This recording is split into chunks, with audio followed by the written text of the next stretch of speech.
Des troupes. Tout à fait. Là, il va procéder à la revue de troupes, accompagné par le général de corps d'armée, le chef d'état-major général des armées.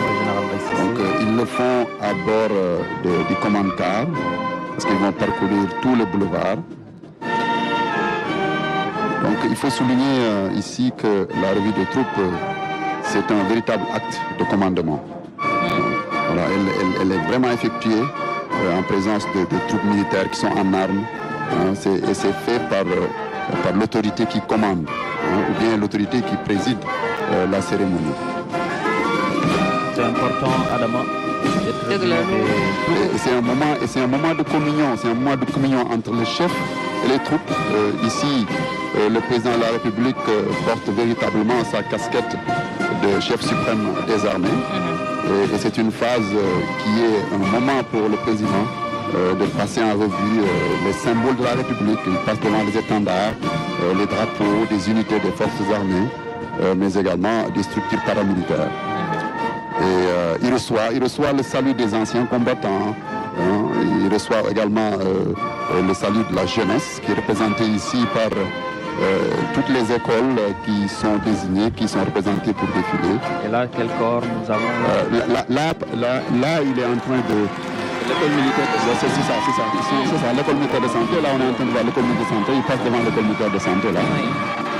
Après, il y a l'école nationale des officiers actifs. Le Noir de Thiès, hein? Le Noir de Thiès, tout à fait. Ouais. C'est Gorfit Jom, hein, le devise. En tout cas, moi, j'aime bien ce corps. Je pense que si je devais être militaire, donc je vais former à l'ENOA. est un produit de l'école nationale des officiers actifs. Ah oui, hein. C'est des souvenirs extraordinaires. Ça nous rappelle l'école nationale déjà 2023. De l'eau a coulé sous les ponts. Une formation, on va y revenir tout à l'heure pendant le défilé. Lors de notre passage, on reviendra un peu sur l'historique de cette école, ce qui inspire un peu la formation au niveau de cette école. Et là, colonel là, je vois en tout cas la Légion de Dakar, la Légion de gendarmerie de Dakar, qui travaille. Et vous avez remarqué, à chaque fois que le président passe, il y a non seulement les commandants d'unité qui saluent, mais il y a les drapeaux également qui sont baissés. Donc c'est juste pour honorer, pour saluer le chef de l'État pendant son passage. Et la troupe suivante fait la même chose. Vous voyez donc les drapeaux de la même manière que les commandants d'unité saluent lors du passage du président de la République. Alors là, il passe devant l'école de l'armée de l'air. Vous voyez leur nouvelle tenue, ça c'est une nouvelle tenue, hein? C'est une nouvelle tenue qui est appelée Horizon. En fait, si vous voyez, c'est une tenue qui symbolise l'horizon. Donc la couleur en bas marron donne un peu la terre et le bleu ciel qui donne un peu le ciel. Et entre les deux, il y a l'horizon.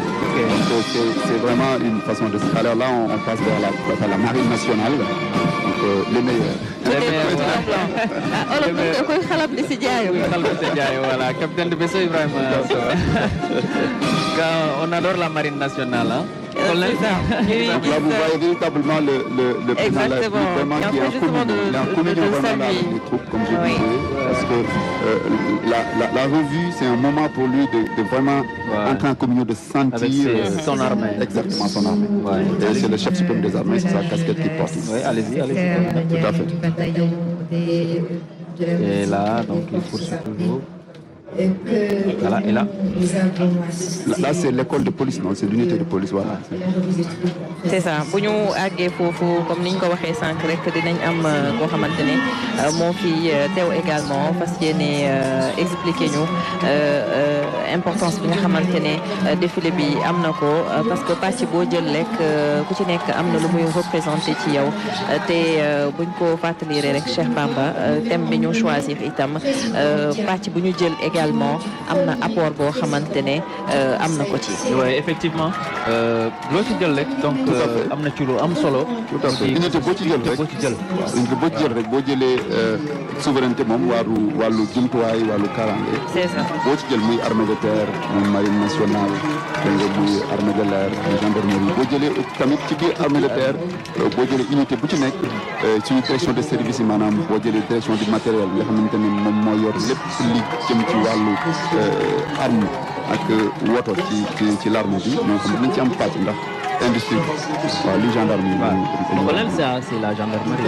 waaw tout à fait mi ngi continuer toujours di def revue unité yi nga xamante ni ñoom ñoo war a défiler tout à l'heure comme ni ko waxee bii mooy unité bi nga xamante ni moom la ñu dénk lépp luy sécurité routière tey jii. mooy xoolee am na benn légion de gendarmerie bu bees boo nga xamante ni li leen tax a jóg. c'est exclusivement la sécurité routière. donc ñoom ñoo yore le trafic au niveau des routes nationales. au niveau des lignes autoroutières. fépp foo nga xamante ni. waaw ñoom dafay taxaw ñoom ñoo fay nekk unité bu bees. kii mooy waa bataillon de Para. ñoom nag unité réserve générale la maanaam unité d'élite la ñoom ak commando yi. waaw ñoom vraiment c'est des unités yi nga xam ne c'est des unités emblématiques. emblématiques. Là, oui, ça c'est l'armée. L'armée, oui. Non, pareil, ñoo nekk c'est toujours eux. les parents. C'est le parachutiste, donc le chef d'État qui poursuit toujours la revue. Donc acclamé par la foule venue très nombreuse ce matin, donc vers 6h, 7h du matin, donc la population est là. Et puis, ça c'est le commando, donc là c'est les unités commando. Donc, comme je disais pour les parachutistes, le commando c'est également une unité de réserve générale.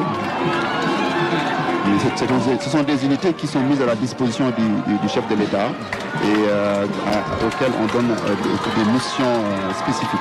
C'est ça. mooy continuer noonu ba tey. Il y a les forces spéciales qui viennent. Ça c'est les forces spéciales. Les forces spéciales. force spéciale moom boo ko déggee mooy lu nga xamante lu vraiment lu spécial la maanaam. ñoom dafa nekk ñoo xam dañu tànn ci biir meilleur yooyu. la crème waaw la crème. parce que entraînement bi métti na mission yi ñu jox dafa mission yu complexe la yu critique te boo xoolee dafa am force spéciale terre maanaam ñoo xamante ne ñoom ñoo nekk ci wàllu terre bi. suuf si ak force spéciale mer maanaam ay force spéciale ñoom ci wàllu géej ndox mi la ñu nekk. ak force spéciale air yoo xamante ne ñoom lépp lu jëm ci wàllu jaww ji ñoom ci lu ñu yëngu. mais vraiment dafa doon. waaw dafa doon unité yoo xamante ne c'est des unités d'élite dañuy multiplier maanaam capacité ou force militaire. waaw ndax ay missions yi ñu jox en profondeur ay missions de haut risque moo tax c'est des gens yoo xamante ne. très bien formés très bien choisis d'abord sélectionnés mais ensuite très bien formés. Oui, colonel. Non, c'est dans la même lignée mi ngi doon wax léegi ci les unités de réserve générale. donc ñoo nga xamante ni c'est des unités yoo xamante ni président de la République rek moom moo leen mën a mettre en mouvement. loolu dafay baax ñu fàttali ko bataillon parachutiste bataillon des commandos comme la légion de gendarmerie d'intervention également si cadre boobu lay dugg. léegi nag ren la particularité si défilé wu ren bi mooy participation GIGN. le groupe d'intervention de la gendarmerie nationale. habituellement ñoom li ñu leen di xamee rek mooy sécurité bi. pendant les grands événements. C'est ça. mais cette année. À l'image des forces spéciales am na benn détachement boo nga xamante ni dina défilé wane boppam à la fois si défilé à pied bi mais également défilé motorisé bi nañ gis cette année le groupe d'intervention de la gendarmerie nationale ñu xam nag bu boobaa li nga xamante ni moom la Sénégalais di liggéey les forces armées de manière globale nga xamante ne nga am les forces spéciales ñi di nekk si jaww ji ñi nekk si ndox mi ñi nekk si suuf si le GIGN également la même chose ñu am beneen unité complémentaire boo nga xamante ni muy le GARSI le groupe d'action rapide de surveillance et d'intervention. Ça c'est l'administration pénitentiaire qui est en train de suivre la police le ministre de la police nationale. Tout à fait donc mu nekk liggéey bu am solo boo nga xamante ni les forces armées ñu ngi koy def pour yokk xarañte ak sunu mën-mën ak taxawaay bi nga xamante ni moom la ñu war a am pour mieux protéger les populations et les biens. C'est ça lu am solo la li nga wax ni parce que c'est important également ñuy askan bi mën a comprendre lu ci nekk nan lañ ko xaajale parce que dañ lañ ko organiser c'est ça dañuy gis police gis gendarmerie gis GIGN gis BIP gis yeneen ak yeneen mais duñu xam bu ci nekk nan lañ ko organiser ku ci nekk lan lañ la dégg ak ku ci nekk domaine d'intervention bi lii nag dafay nekk journée boo nga xamante ni le 4 avril espèces humaines yi la ñuy génne donc bu ñu jëlee corps bu nekk dinañu wone si li mu am à la fois comme personnel ci organisation bi ak moyens yi nga xamante ni jumtukaay yi nga xamante ni moom la ñuy liggéeyee.